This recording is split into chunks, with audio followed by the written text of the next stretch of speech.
NCSoft starts up the hero showcases for Master x Master, Riders of Icarus plans for its final closed beta test, Blade and Soul, Black Desert, Skyforge, and Path of Exile have new updates coming next week, and Lawbreakers gives us just a little taste of the Enforcer's killing skills.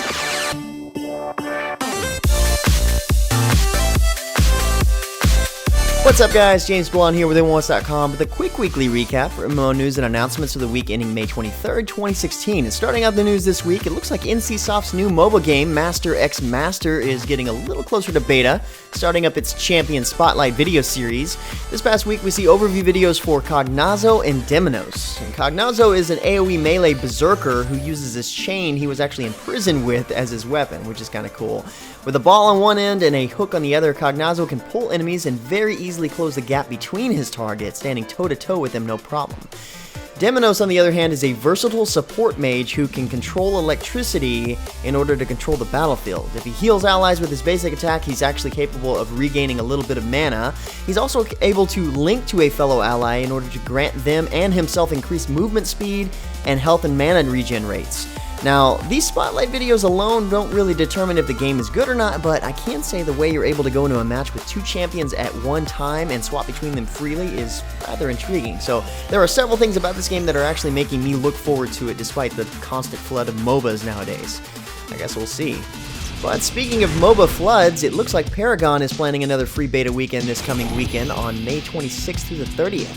If you haven't already had a chance to try out the game, definitely do so. Plan ahead and check it out, if your computer can handle it, that is. And if not, you can also play it on the PS4. The game is cross-platform compatible, so you can play with your friends on PC and vice versa.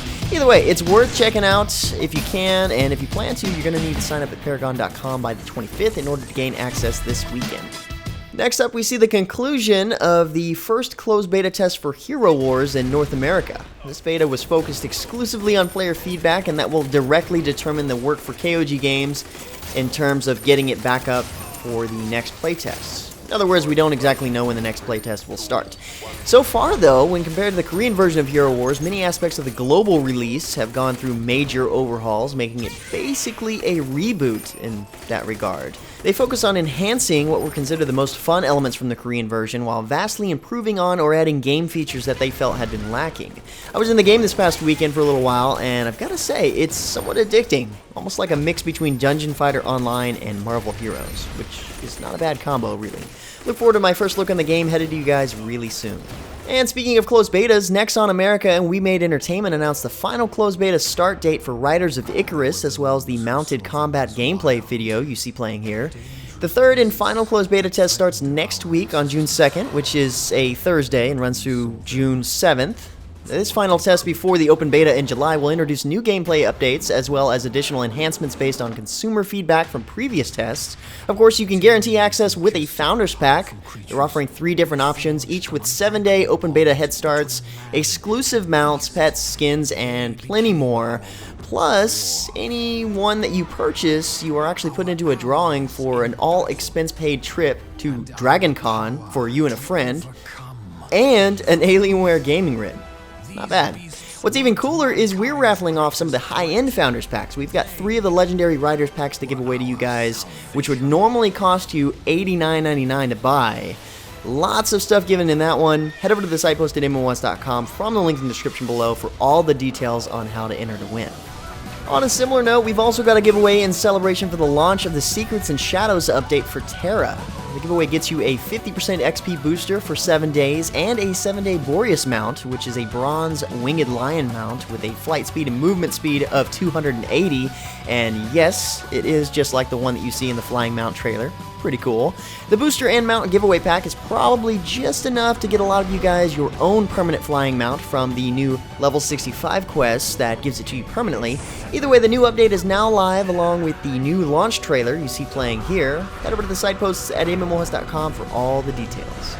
Likewise, NCSoft revealed details about Blade and Soul's upcoming content update, known as Vengeance Breaks. Going live the 1st of June, the update features never-before-seen environments, challenges, and even the ability to adopt pets to join you on your journey.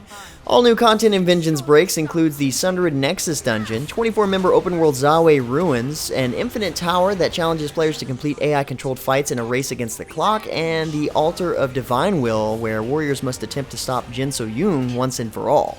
And the same thing goes for Black Desert, a content update, or expansion rather, launching on June 1st.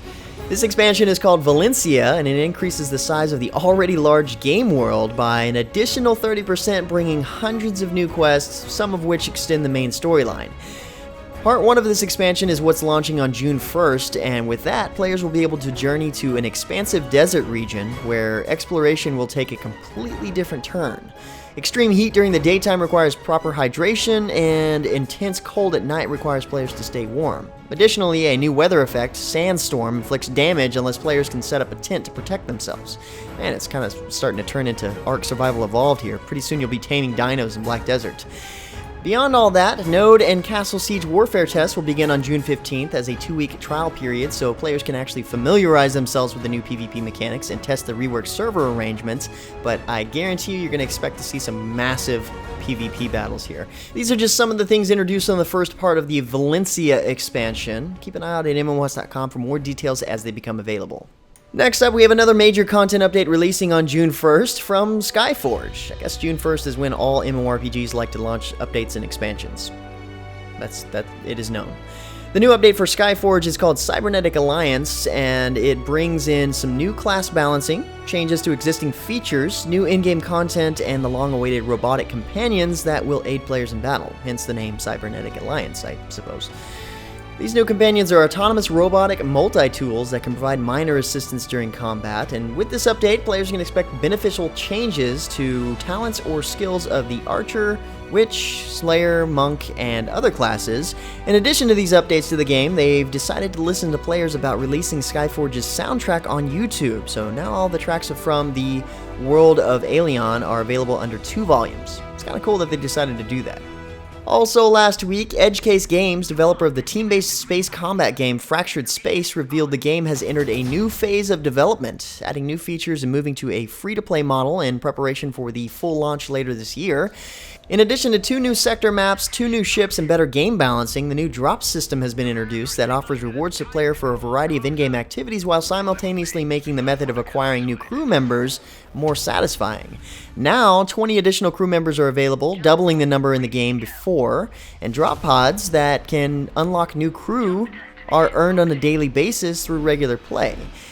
Thanks to the new firing range, choosing the right ship is now easier than ever. Players can test any ship before they purchase, together with a completely revamped new tutorial system to introduce new players to the battlefield. So it's pretty safe to say there are a lot of changes to the game in its free-to-play transition in preparation for launch. Lucky for those who have been waiting to check it out, the update is now live, making the game freely accessible to everyone. Even more major content updates in the works recently, with Path of Exile's not called an expansion, but basically is an expansion Prophecy Challenge League content update being announced last week.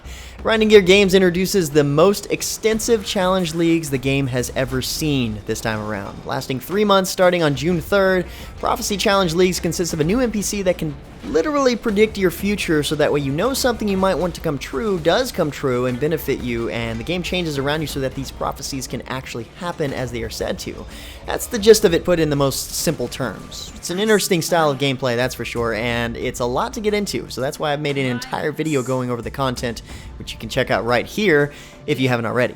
It's really focused around the challenge leagues this time around, but also introduces the 4th tier of the in-game Labyrinth, which also includes additional ascendancy points and more. Check out my What's New video to get all the details.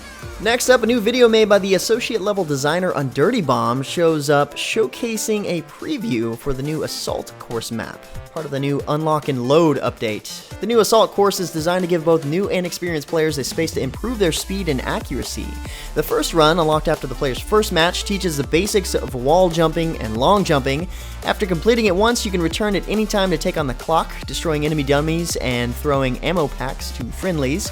This is only a small part of all of the content brought in with the Unlock and Load update, which is now live as of this week. Hop in game to check it all out.